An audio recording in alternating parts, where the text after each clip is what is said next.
Hello everyone, my name is Braxton Miller. I go by @ill_mill on Instagram, and in this video we will be reviewing the M10 monochrome in the studio. Before we get too far into this video, it will be broken into 3 sections.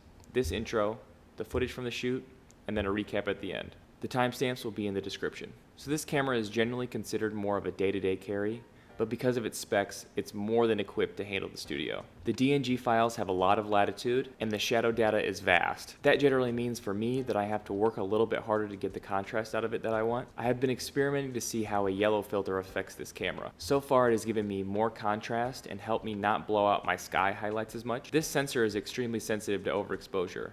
Generally, a blown highlight is not recoverable. So I'm very interested to see how this camera does in a more controlled environment. This shoot, I generally use my 35 and 75. I have not yet gotten to use this camera in a studio setting yet, so I'm really excited to see how it fares. And before we get started, I want to thank Evo for coming through and helping model for this video. His Instagram will be linked in the description. So now, let's get to the footage from the day, and I will recap how it all went after.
So to recap, overall I was very happy with how the monochrome performed. I again ran into the issue of blown out highlights. However, I think that this may just be more considered a quirk that gives this camera a little bit of a signature look. This camera can no doubt hold its own. I love the detail that I get from the monochrome sensor. The weight and size of this camera allow for more impromptu style shooting. Another trait that comes along with the smaller camera is that it is generally less intimidating to your subject. It also doesn't block your face as much, and I feel that allows the subject to be a little bit more connected to you, rather than just staring at this really big camera in front of your face. I also really enjoy having an optical viewfinder. It's a small thing, but it's a really big deal to me. That allows battery life to last much longer, say versus a SL2 that has an EVF that's always running and always draining the battery. This allows for longer shoots and less battery switching, so less breaks. And on some occasions, an unneeded break can ruin the flow of a shoot. And as far as the actual camera goes, I really enjoy having all of my dials on the outside of the body. Then there is less time getting stuck in the menu system, allowing you to just shoot. I've always felt with M bodies that they get out of the way and allow you to focus on making images. With all of these points being made about the M, I still would probably prefer the 007 in the studio. I think this camera is best suited as a daily companion or a run and gun portrait camera, like when we went outside to finish the shoot. A few of my favorite images from the shoot will be next.